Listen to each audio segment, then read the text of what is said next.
जय हिंद दोस्तों, आप सभी को स्वागत है बिहार की उड़ान यूट्यूब चैनल पर। आज हम लोग देखने वाले हैं देशों दुनिया के मुख्य समाचार के साथ साथ भारत के अलग अलग राज्यों के ताजा खबरें। आइए नजर डालते हैं फटाफट बड़ी खबरों पर। झारखंड के मुख्यमंत्री हेमंत सोरेन के कैबिनेट ने ग्राम रूट्स इनोवेशन इंटर्नशिप योजना को मंजूरी दी है, जिसके तहत छात्रों को 10,000 का स्टाइपेंड दिया जाएगा। इसके तहत छात्रों को गाँव में 8 सप्ताह की इंटर्नशिप करनी होगी और उन्हें 2 किस्तों में योजना की राशि मिलेगी। रिपोर्ट्स के मुताबिक 17,380 छात्र और छात्राओं की इंटर्नशिप के तहत ट्रेनिंग दी जाएगी। बिहार के अलग अलग जिलों में 48 घंटों में आंधी तूफान व आकाशीय बिजली गिरने से 50 से अधिक लोगों की मौत होने की खबर है। इसमें से सबसे ज़्यादा 22 मौतें नालंदा में हुई हैं। बिहार के मुख्यमंत्री नीतीश कुमार ने मृतकों के प्रति संवेदना जताई है और उनको या आश्रितों के तत्काल 4 लाख मुआवजा देने का निर्देश दिया है। द इन्फॉर्मेशन रिपोर्ट के मुताबिक गूगल ने एंड्रॉयड सॉफ्टवेयर, पिक्सल फोन और क्रोम ब्राउजर की टीम में काम करने वाले सैकड़ों कर्मचारियों को नौकरी से निकाल दिया है। गूगल के प्रवर्तक ने कहा, पिछले साल प्लेटफॉर्म और डिवाइस के टीम को मिलने के बाद से हमने और अधिक प्रभावी ढंग से काम करने पर ध्यान केंद्रित किया है। मणिपुर के इम्फाल एयरपोर्ट के पास राजनीतिक कार्यकर्ताओं हबीजम गीतांजय के घर के बाहर से ग्रेनेड और एक धमकी भरा नोट मिला है। यह ग्रेनेड इम्फाल वेस्ट के धारी अवांग लाइकाई इलाके में सुबह करीब 6 बजे राहगीरों द्वारा देखा गया। पुलिस ने बताया कि ग्रेनेड को बरामद कर लिया गया है और मामले की जाँच की जा रही है। प्रधानमंत्री नरेंद्र मोदी द्वारा वाराणसी में अधिकारियों से गैंग रेप केस की जानकारी लिए जाने पर सपा प्रमुख अखिलेश यादव ने कहा, मुख्यमंत्री को दरकिनार कर दिया है। दिल्ली वाले सीधे अधिकारियों से घटनाओं की जानकारी ले रहे हैं। अखिलेश यादव का कहना है, यूपी में महिलाओं और बेटियों असुरक्षित हैं। वाराणसी में 23 लोगों पर 19 वर्षीय लड़के के गैंग रेप का आरोप लगा है। तमिलनाडु में 2026 में होने वाले विधानसभा चुनाव के लिए बीजेपी और AIADMK ने गठबंधन किया है। केंद्रीय गृह मंत्री अमित शाह ने कहा है कि सीटों का बंटवारा और सरकार बनने के बाद मंत्रालयों का बंटवारा के बाद तय किया जाएगा। शाह का कहना है कि तमिलनाडु की जनता DMK घनघोर भ्रष्टाचार व दलितों महिलाओं के खिलाफ अत्याचार के आधार पर वोट करेगी। कर्नाटक कैबिनेट के शुक्रवार को जातीय जनगणना की रिपोर्ट को मंजूरी दे दी, जिस पर 17 अप्रैल को विशेष कैबिनेट बैठक में चर्चा होगी। फिलहाल रिपोर्ट गुप्त रखी गई है और सभी मंत्रियों को समीक्षा के लिए भेज दी गई है। यह जनगणना 2015 में सिद्धारमैया सरकार के दौरान हुई थी, जिसमें 5.98 करोड़ लोगों को कवर किया गया था।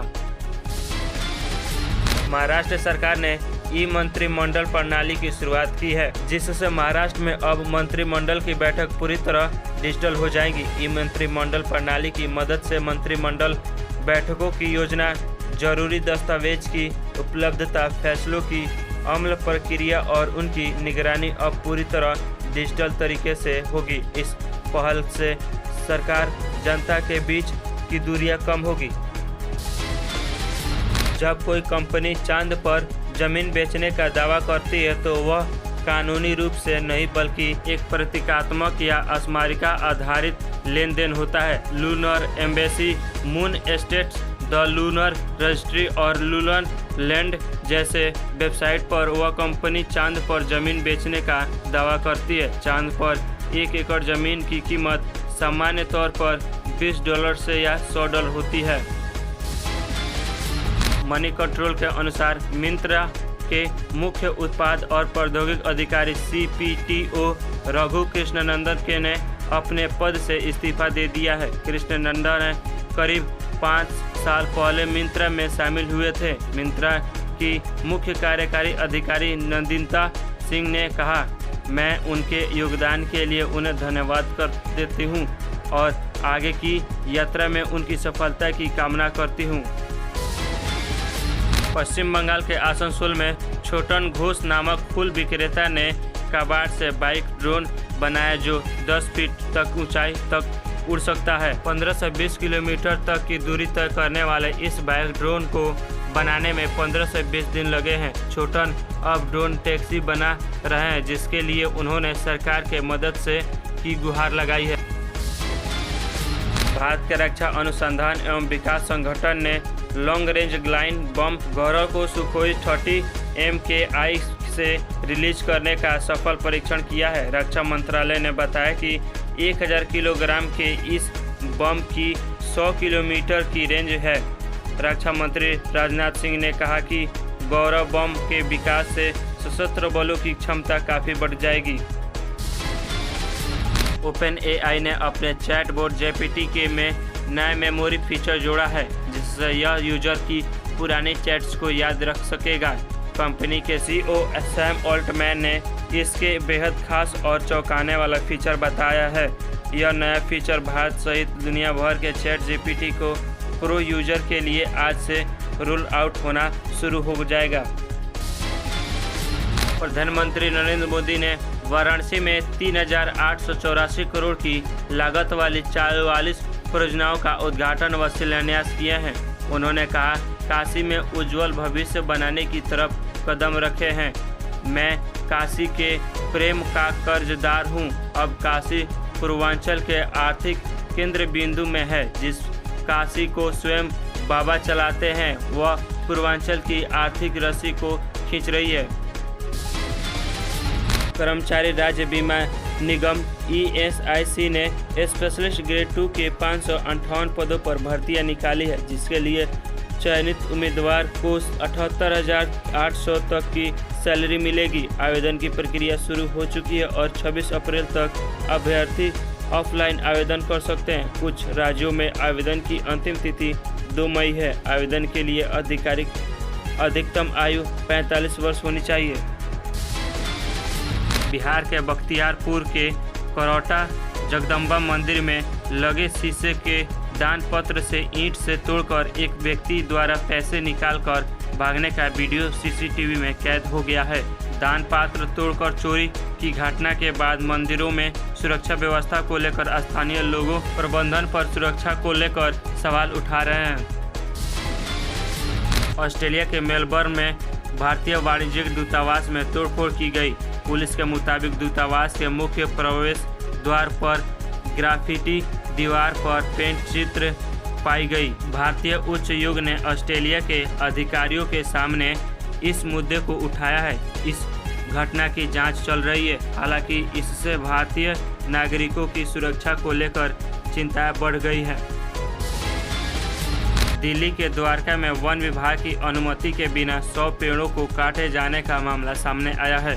वन विभाग ने केंद्रीय लोक निर्माण विभाग CPW और राष्ट्रीय प्रतिरक्षा विज्ञान संस्था NII को नोटिस जारी कर स्पष्टीकरण मांगा है। एक स्थानीय निवासी ने वन विभाग को अवैध रूप से पेड़ों के काटे जाने की शिकायत दी थी। उत्तर प्रदेश सरकार ने ताजमहल की नगरी आगरा के पास यमुना एक्सप्रेसवे किनारे न्यू आगरा के नाम से 10,500 हेक्टेयर में नए शहर बनाने की योजना बनाई है। रिपोर्ट्स के मुताबिक इस शहर के लिए 60 गांवों की जमीन ली जाएगी और यह नोएडा से लगभग आधा होगा। रिपोर्ट्स के मुताबिक नोएडा एयरपोर्ट से न्यू आगरा तक नमो भारत रैपिड रेल चलेगी।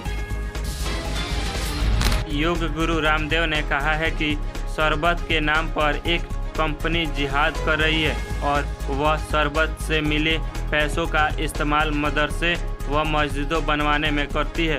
योग गुरु आगे कहे, शरबत जिहाद से बचे। रामदेव के बयान को ऑनलाइन कई लोगों ने धार्मिक ध्रुवीकरण की कोशिश बताया और कुछ लोगों ने इसे मार्केटिंग का नया तरीका बताया। आपका क्या कहना है, इस वीडियो कमेंट में ज़रूर बताइएगा।